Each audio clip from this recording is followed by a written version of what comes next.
नमस्कार, स्वागत है आप सभी का। आप देख रहे हैं हमारा खास कार्यक्रम खास मुलाकात। और आज हमारे साथ बहुत ही खास मेहमान है। खास इसलिए क्योंकि जब पूरी दुनिया मंदी की चर्चा कर रही है, जब आईएमएफ बात कर रहा है 2.7% के वैश्विक विकास दर की, एक ऐसे शख्स हैं पूरी दुनिया में जो ये कह रहे हैं कि भारत 8% की दर से विकास करेगा।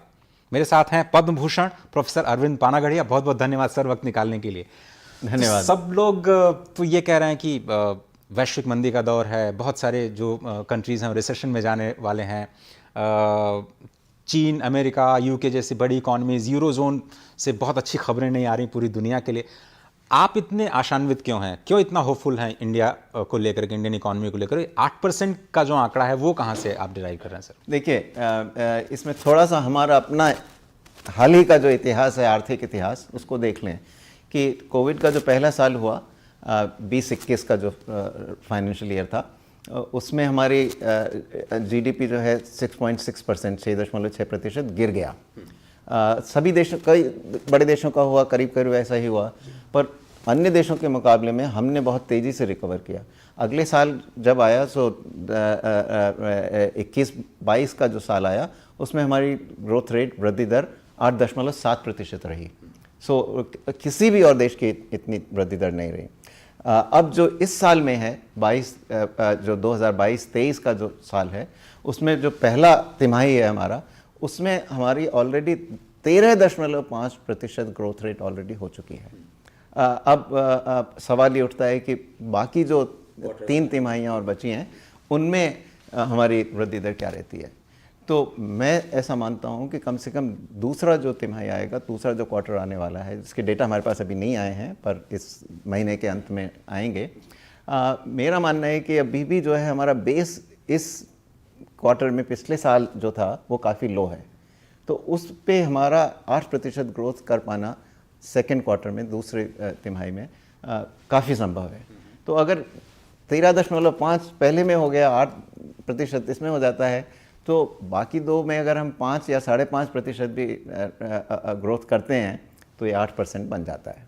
और इसमें हमारा काफ़ी अभी स्कोप है, क्योंकि हमारे अगर कुछ सेक्टर देखें जैसे ट्रांसपोर्टेशन, होटल वाला, तो उसमें तो अभी जो कोविड के पहले का साल था 2019-20, उससे भी हम पिछले साल तक अभी तक 11% नीचे थे। तो अभी बहुत स्कोप है उसको आगे बढ़ाने का। इसी तरीके से अगर हम कंस्ट्रक्शन का देखें, बहुत बड़ा सेक्टर है। कंस्ट्रक्शन का सेक्टर जो है 19-20 साल के मुकाबले में सिर्फ 3.5% ऊपर चढ़ा है पिछले साल। तो उसमें भी इस बेस काफ़ी लो होने की वजह से काफ़ी स्कोप है। सो मैं समझता हूँ कि इन कारणों से 8% ग्रोथ हमारी इस साल पूरी तरह से संभव है। इस साल के लिए तो चलिए आपने 8% कह दिया, लेकिन आईएमएफ बोल रहा है कि 2021 6% पूरे ग्लोबल ग्रोथ, घटा करके उन्होंने 22 में कर दिया 3.2%। अगले साल के लिए वो कह रहे हैं 23 और ख़राब होने जा रहा है 2.7। तो खतरा शायद इस साल नहीं लेकिन अगले साल हो सकता है। आपको लगता है कि अगले साल, या फिर भारत की ग्रोथ स्टोरी जा कहाँ रही है, अगर आपको पूरे वैश्विक पर्सपेक्टिव में समझने की कोशिश? तो अगर हम ये देखें तो मेरा मानना ये है कि एक्चुअल में अगले करीब दशक, पूरा दशक हमारा जो है, कम से कम 7 से 8% के बीच हमारी ग्रोथ निश्चित रूप से होगी। एक दो कारण हैं इसके। एक तो सबसे बड़ा कारण ये है कि हमारी जो कमज़ोरियाँ थी वो हमने काफ़ी कुछ जो है पिछले 3-4 सालों में ठीक कर ली हैं। हमारे जो बैंकों के जो नॉन परफॉर्मिंग एसेट्स थे उनको हमने क्लीन अप किया है, बैंकों को रिकैपिटलाइज किया है। तो बैंकों की अगर हम अब बैलेंस शीट्स देखें तो काफ़ी रोबस्ट हैं, काफ़ी अच्छी स्थिति में हैं। मतलब सारे लोगों ने प्रॉफिट दर्ज किया। मेरे ख्याल से 25,000 करोड़ रुपए का 12 बैंकों ने प्रॉफिट दिखाया है। और हमारी अब क्रेडिट ग्रोथ भी करीब 15% पे आ गई है। सो क्रेडिट ग्रोथ भी हमारी अच्छी हो रही है, ऑलरेडी हो रही है। तो ये तो बैंकों की बात हुई। बाकी की जो अर्थव्यवस्था है उसमें भी बहुत ज़्यादा रिस्ट्रक्चरिंग हुई है। अब जैसे आप टाटा को ले लें, पिछले 4-5 सालों में टाटा ने जो है करीब $10 बिलियन की जो है वो लेगेसी एसेट्स, जिसमें इनके इन्वेस्टमेंट ख़राब हुए थे, उनको सबको क्लीन कर दिया है। तो अब नए इन्वेस्टमेंट्स कर रहे हैं। इसी तरीके से कुछ कंपनीज जो हमारी कमज़ोर थी, वायबल नहीं थी, वो बंद हो गई हैं, तो उनको भी बंद कर दिया है। जो कंपनीज वायबल थी पर उनका मैनेजमेंट कमज़ोर था, उनका मैनेजमेंट बदल गया है। जैसे भूषण स्टील देखें, एसआर स्टील देखें। तो ये जो रिस्ट्रक्चरिंग है अक्सर ये होता है, देखा जाता है, जैसे कोरिया का भी अगर हम देखें, उन्होंने जो क्राइसिस हुआ था 1998 में, उसके बाद काफ़ी इस तरीके की रिस्ट्रक्चरिंग हुई, और उसके बाद कोरिया जो है जो हम कहते हैं कि मिडिल लेवल ग्रोथ ट्रैप, उससे बाहर निकल गया। उस रिस्ट्रक्चरिंग के बाद बहुत तेज़ी से ग्रो किया। इसी तरीके से मैं समझता हूँ कि हमारी भी ये रिस्ट्रक्चरिंग इस वक्त इतनी ज़्यादा अच्छी हुई है कि इसके बाद तेज़ी से ग्रोथ वापस आएगी। चल ही रही है ऑलरेडी, पर ये 7 से 8% तक हम मेंटेन कर पाएंगे, ये मेरा मानना है। अगर ऐसा होता है, जो कि निश्चित रूप से होगा मेरे विचार से, तो आने वाले 7 या 8 साल में हम जो हैं विश्व की तीसरी सबसे बड़ी अर्थव्यवस्था बन जाएंगे। हम ऑलरेडी अभी 5वीं हो गए हैं, जो यूनाइटेड किंगडम है उससे आगे निकलकर 5वें ऑलरेडी हम हो चुके हैं। आने वाले 7 या 8 साल में हम जर्मनी से भी आगे निकलेंगे, उसके बाद जापान से आगे निकलेंगे, तो और थर्ड नंबर पे हम आ जाएंगे। तो ये दूसरी बड़ी बात आपने कही कि एक तो 8% की ग्रोथ इस साल, उसके बाद 7 से 8 सालों में हम दुनिया की तीसरी सबसे बड़ी इकॉनमी होंगे। लेकिन इस वक्त दुनिया के सामने सर 2 सबसे बड़ी समस्याएं हैं, इन्फ्लेशन मैनेजमेंट की और ऊर्जा सुरक्षा की। इन दोनों मोर्चों पर भारत को क्या करना चाहिए, क्योंकि ये बहुत ही क्रूशियल है इस वक्त। अगर इन 2 मोर्चों पर किसी देश ने समाधान निकाल लिया तो उसकी कहानी ठीक ठाक चलने वाली है। तो आपके ज़रिए हम समझना चाहेंगे। तो अगर जैसे आपने इन्फ्लेशन का कहा, तो इन्फ्लेशन में तो जहाँ तक सवाल है, हमारी स्थिति कोई इतनी बुरी नहीं है, क्योंकि हमारा जो इन्फ्लेशन टारगेट है वो 4% ±2% है। तो इसमें 2% से 6% तक का हमारी टॉलरेंस है। तो हमारा इस वक्त करीब 7% के करीब चल रहा है, तो हम 1% आगे हैं टॉलरेंस लेवल से। शायद अगर हम चाहते हैं 5 तक लाने का, तो 2% मान लें मार्जिन। दूसरे जो देश हैं उनमें स्थिति बिल्कुल अलग है। अमेरिका को लें, उनका जो ग्रोथ टारगेट है, टॉलरेंस लेवल जिसको अगर कह रहे हैं, तो वो 2% है। वहाँ इन्फ्लेशन चल रहा है इस वक्त 8%। तो उनको तो बहुत आगे अभी जाना है, उनको बहुत समय लगेगा। तो इस तरीके से कम इन्फ्लेशन का जहाँ तक सवाल है, हमारी स्थिति काफ़ी काबू में है, और रिज़र्व बैंक एक्शंस ले रहा है समय के साथ। तो मैं नहीं समझता कि इसमें हमें कोई डरने वाली बात है। नौ एनर्जी सिक्योरिटी, जो ऊर्जा सुरक्षा की बात आपने कही, वो चैलेंज है, क्योंकि अगर कीमतें बढ़ती हैं तो हम इसके बड़े इम्पोर्टर हैं, तो हमारा इम्पोर्ट बिल बढ़ता है। पर इसका सीधा जो सॉल्यूशन है वो ये है कि हमें अपने एक्सपोर्ट्स पे ध्यान देना चाहिए। अल्टीमेटली अगर इंपोर्ट कुछ कर रहे हैं तो उसके लिए एक्सपोर्ट कुछ करना ही पड़ेगा, क्योंकि वरना आप एक्सपोर्ट से जो फॉरेन एक्सचेंज अर्न करेंगे उसी से ही इंपोर्ट का बिल भर पाएंगे।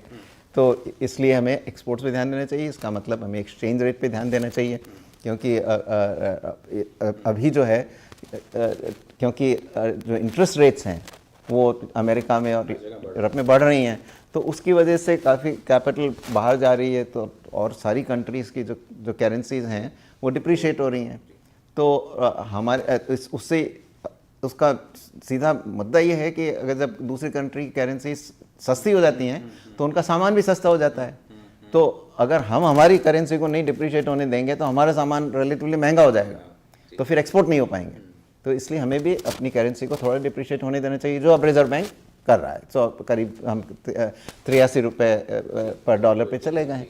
तो ये हम इसमें भी रिजर्व बैंक जो है, जो एक्शन इसको लेना चाहिए वो बिल्कुल सही तरीके से ले रहा है। तो कोई चिंता की बात नहीं है। तो मैं चिंतित नहीं हूँ।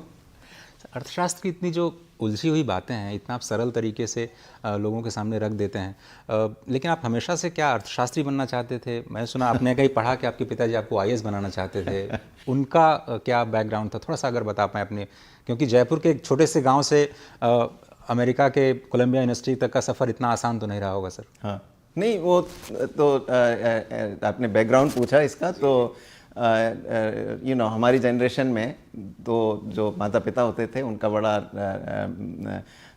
वर्चस्व रहता था कि आप क्या करेंगे बड़े होकर। तो हम 3 भाई थे, तो मेरे पिता चाहते थे कि एक भाई जो है साइंटिस्ट बने, हालांकि वो फिर इंजीनियर बना। दूसरे भाई को चाहते थे कि वो डॉक्टर बने, तो वो डॉक्टर ही बना। और मुझे वो चाहते थे कि मैं सिविल सर्वेंट बनूँ, IAS में। तो वो खुद सिविल सर्वेंट रहे थे, तो इस तरीके से उनकी ये मंशा भी थी कि मैं उनके कार्य को आगे बढ़ाऊं। पर भाग्य का ऐसा हुआ कि जब मैं सिविल सर्विस का जब मैंने एमए अपना मास्टर्स ख़त्म किया तो मैं अंडर एज था सिविल सर्विस देने के लिए। तो एक साल में लेक्चरर बना, तो उस बीच में मैंने कई यूनिवर्सिटीज़ में अप्लाई किया, तो मुझे प्रिंसटन ने एडमिशन भी दे दिया और फाइनेंशियल फेलोशिप भी दे दी। तो फिर मैंने कहा कि शायद मैं तो हिंदी स्कूल में पढ़ा हुआ हूँ, कहीं आप हिंदी मीडियम से पढ़े हैं? हाँ, मैं हिंदी मीडियम में पढ़ा हूँ। तो उससे मुझे ये डर था कि अगर मैं आईएएस के रिटन एग्ज़ाम में पास भी कर जाऊँ, पता नहीं इंटरव्यू में क्या होगा मेरा। सो इसलिए मुझे कॉन्फिडेंस नहीं था। तो मैंने अपने पिताजी को बड़ा कहा कि भाई आप मुझे पीएचडी करने जाने दीजिए। सो फिर अल्टीमेटली मेरे पिताजी मान गए उस बात को, तो मैं पीएचडी करने चला गया और अर्थशास्त्री बन गया। लेकिन एक परिवार में पद्म भूषण आपको मिला, आपके बड़े भाई डॉक्टर अशोक पानागड़िया जी को उनको पद्मश्री मिला, ये बहुत रेयर होता है। उसमें आपके पिताजी, आपके माताजी का योगदान बहुत रहा होगा। थोड़ा सा हम और जानना चाहते हैं आपके पुराने बैकग्राउंड के बारे में, ये कैसे संभव हुआ? वो आपके बड़े भाई तो न्यूरोलॉजिस्ट थे जिन्होंने राजस्थान में बड़ा काम किया, तो थोड़ा सा उनके बारे में बताइए। ये सारा इंस्पिरेशन तो हमारे पिताजी से आया, हम सभी लोग जो हैं, क्योंकि उनका खुद का जो है इतिहास बड़ा गज़ब का रहा। उसमें मैंने एक किताब भी लिखी कि my father the extraordinary life of an ordinary man, क्योंकि वो एक छोटे से गांव में जो है वो भीलवाड़ा के पास गांव था, वहाँ पैदा हुए।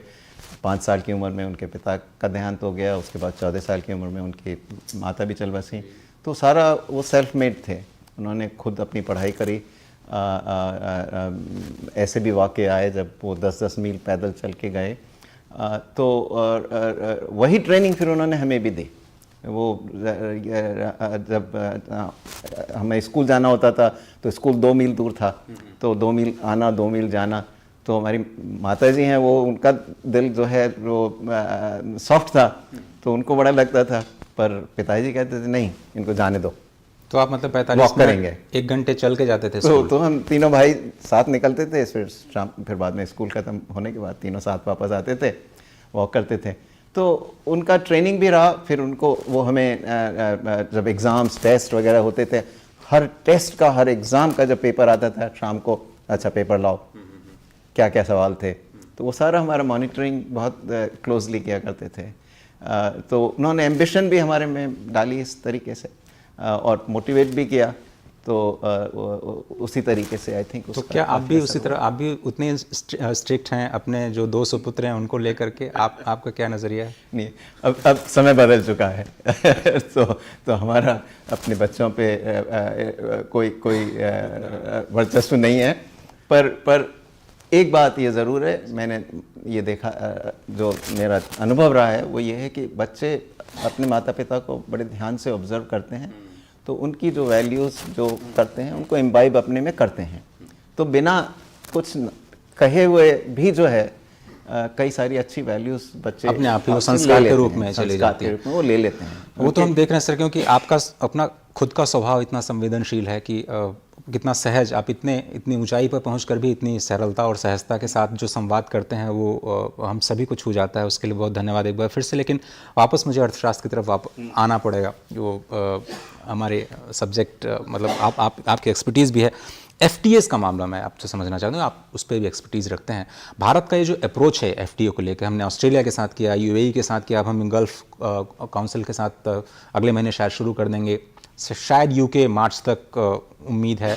अमेरिका थोड़ा सा मुश्किल है, वो थोड़ा सा दिक्कत हो रहा है। हमारा जो अप्रोच बदला है, हम सीसीए से जाकर के अब एफटीए की तरफ फोकस कर रहे हैं, उस पूरे अप्रोच को आप कैसे देखते हैं? हाँ, नहीं, ये बहुत अच्छा डेवलपमेंट है कि मैं खुद ये चाह रहा था, और इस विषय में मेरी राय प्रधानमंत्री को भी यही रही है कि हमें फ्री ट्रेड एग्रीमेंट साइन करने चाहिए, क्योंकि जो है वो हम अर्थशास्त्री जो कहते हैं कि एक्सपोर्ट लेड ग्रोथ, जो भी बहुत हाईली सक्सेसफुल कंट्रीज़ हैं, जिन जैसे साउथ कोरिया लें, ताइवान लें, चाइना, चीन लें, सिंगापुर लें, इन सब ने जो है एक्सपोर्ट के आधार पर ही अपनी इकोनॉमी को मजबूत बनाया है।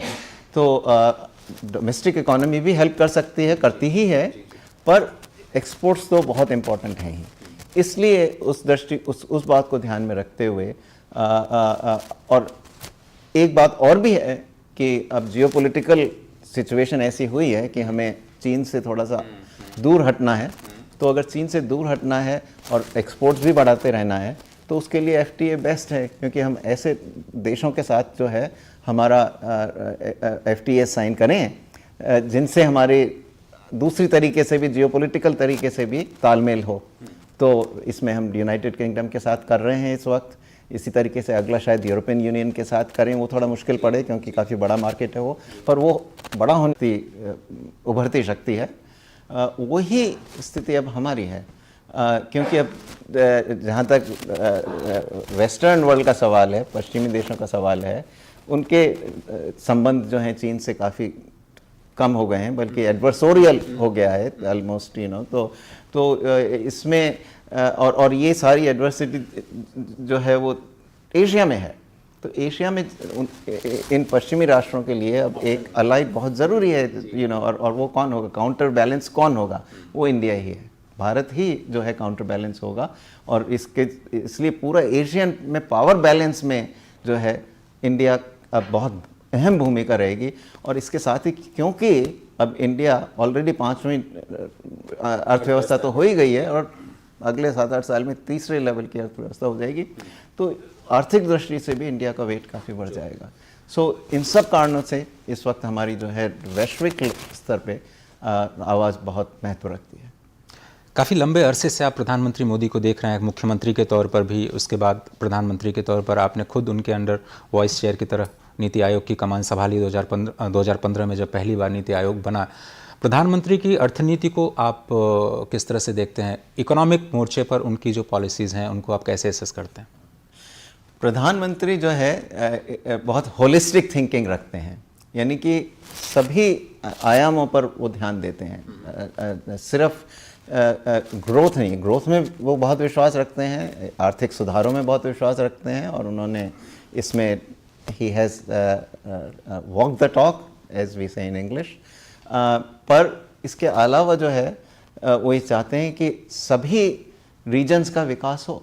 तो मुझे अच्छी तरह याद है, मैं पहली जो मीटिंग हुई थी मैं नीति आयोग ज्वाइन करने के बाद प्रधानमंत्री के साथ, उसमें तत्कालीन वित्त मंत्री श्री जेटली जी भी वहाँ थे, तो बहुत लंबी, वो करीब 2 घंटे से भी ऊपर की मीटिंग हुई। उसमें सारा खाका वो क्या करना चाहते हैं उन्होंने एक एक करके बताया, और उनमें से कई चीज़ें जो हैं अभी भी चल रही हैं, वो अब हो रही हैं। नॉर्थ ईस्ट का विकास करना था, आइलैंड्स का विकास करना था, ट्रेन्स को जो है कैसे आगे बढ़ाना था, ये वंदे भारत की जो ट्रेन्स अब चल रही हैं, ये सब, तो सारा ये जो है होलिस्टिक तरीके से उन्होंने उसी वक्त सारा एक मीटिंग में 2 घंटे की मीटिंग में पूरा डिस्क्राइब किया था। मेरे पास अभी भी काफ़ी लंबे नोट्स हैं उनके। तो ये मेरा मानना है। पर सबसे बड़ी बात ये है कि वो ग्रोथ और इकोनॉमिक रिफॉर्म्स दोनों में भी बहुत विश्वास रखते हैं। लेकिन सर, अब तो उन्होंने देश को एक नया विज़न दे दिया है कि 2047 तक हमें एक डेवलप्ड नेशन बनना है, विकसित राष्ट्र बनना है। और आपने कहा कि अगर राज्य सरकारें इसमें बेहतर नहीं करेंगी, उत्तर प्रदेश जैसे बड़े राज्य अगर बेहतर नहीं करेंगे तो हम शायद वो लक्ष्य प्राप्त नहीं कर पाएंगे। स्टेट में जिस ग्रोथ और रिफॉर्म्स की बात आप कर रहे हैं, स्टेट्स में कितना इंपॉर्टेंट है और कैसे उनको लेकर के हम आगे चलें? नो, स्टेट्स में तो बहुत इंपॉर्टेंट है, क्योंकि आखिरकार जो कुछ भी होता है वो तो कुछ भी होगा किसी स्टेट में ही होगा, क्योंकि जो राष्ट्र तो अल्टीमेटली जो स्टेट्स को मिला के ही जो है वो बनता है, वो राष्ट्र है।